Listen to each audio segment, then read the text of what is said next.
एक समझदार और इंटेलिजेंट इन्वेस्टर हमेशा किसी भी स्टॉक या कंपनी में इन्वेस्टमेंट करने से पहले पूरा रिसर्च करता है और पूरा फंडामेंटल एनालिसिस जानने के बाद ही इन्वेस्टमेंट करता है। एक सोच समझकर इन्वेस्टमेंट करना ही अच्छे इन्वेस्टर की पहचान होती है। नमस्कार, मैं हूं नारायण और आप देख रहे हैं डिजिटल जोन। दोस्तों, आज फंडामेंटल एनालिसिस का एक पार्ट पी रेशियो के बारे में बात करेंगे। पी रेशियो क्या होता है, इसका कैलकुलेशन कैसे किया जाता है और इसका यूज कैसे किया जाता है। P ratio, price to earning ratio. दोस्तों, पी रेशियो का यूज किसी भी स्टॉक के वैल्यूएशन के लिए किया जाता है। स्टॉक वैल्यूएशन का एक बहुत ही इंपॉर्टेंट टूल है। चलिए अब कैलकुलेशन देखते हैं कि कैसे पी रेशियो का कैलकुलेशन होता है। दोस्तों, पी रेशियो को कैलकुलेशन के लिए आपको कंप्यूटर स्क्रीन पे एक्सेल शीट दिख रहा होगा।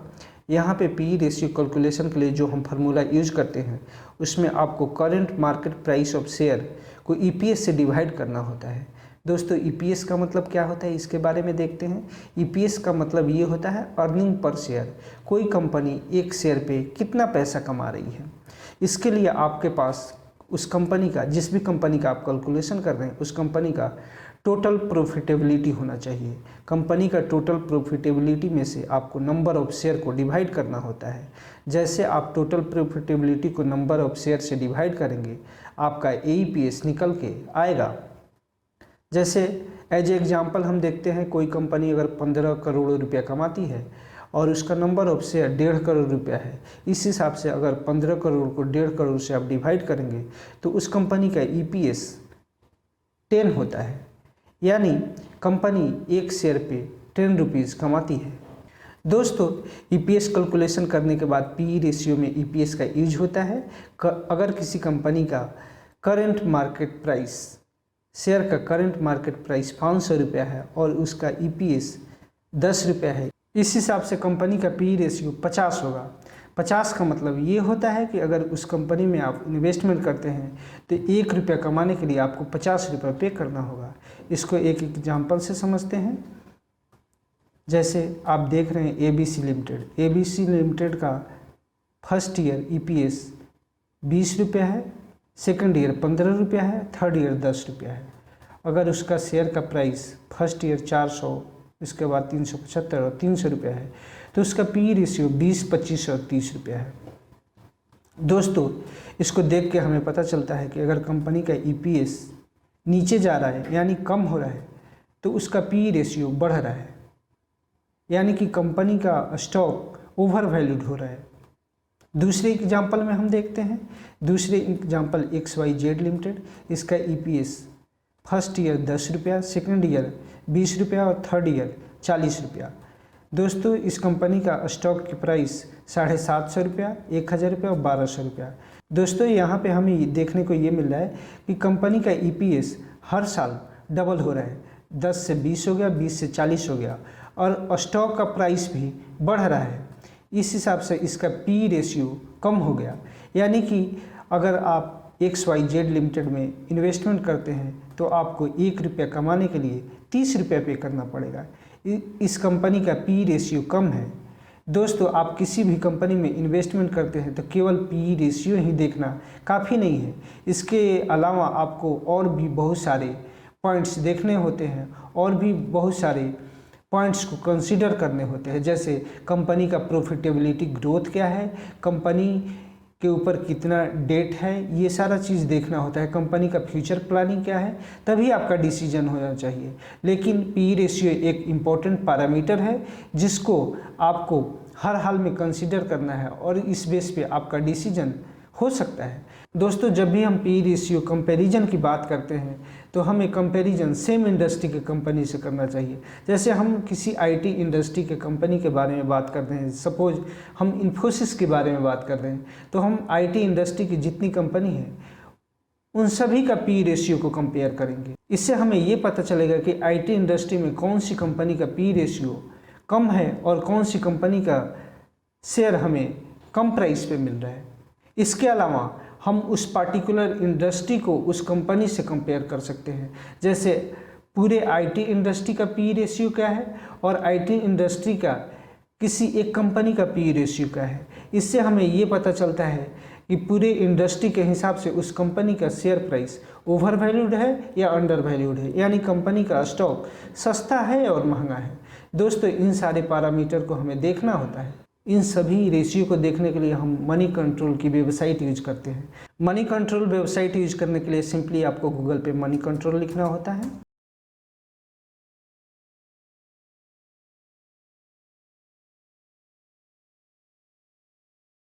अब यहाँ पे आप जिस भी कंपनी का पी रेशियो देखना चाहते हैं, जिस भी शेयर का पी रेशियो देखना चाहते हैं, यहाँ पे टाइप करना है। जैसे हमें इन्फोसिस टाइप कर लिया,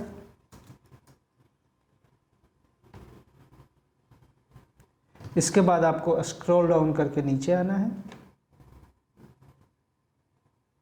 दोस्तों यहाँ पे आपको EPS, P ratio, industry P ratio आपको देखने को मिलेगा।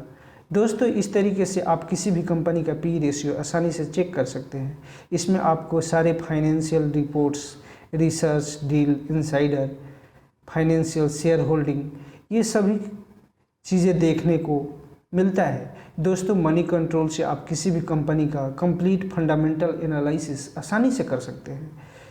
अगर आपको पीयर कंपैरिजन करना है, यानी कि कंपटीटर के साथ इस कंपनी का price to earning ratio compare करना है, तो आपको सिंपली यहाँ पीयर्स पे क्लिक करना है।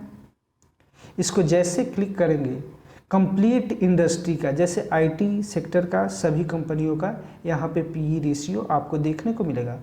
आप यहाँ पे देख सकते हैं कंपनी का नाम है इन्फोसिस, दूसरी TCS Tata consultancy services, HCL technology, Wipro, tech Mahindra, इन सभी कंपनियों का पी रेशियो आपको यहाँ पे देखने को मिलेगा।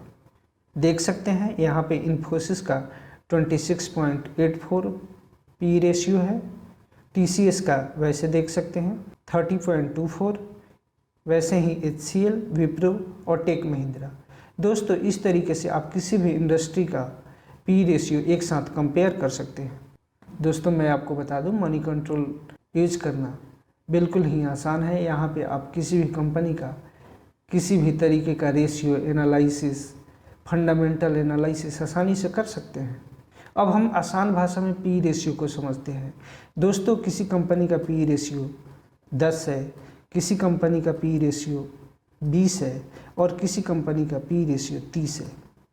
इसको अगर लेमैन के भाषा में हम समझें तो इसका मतलब ये होता है कि अगर मान लीजिए ये कंपनी ए है, ये कंपनी बी है और ये कंपनी सी है।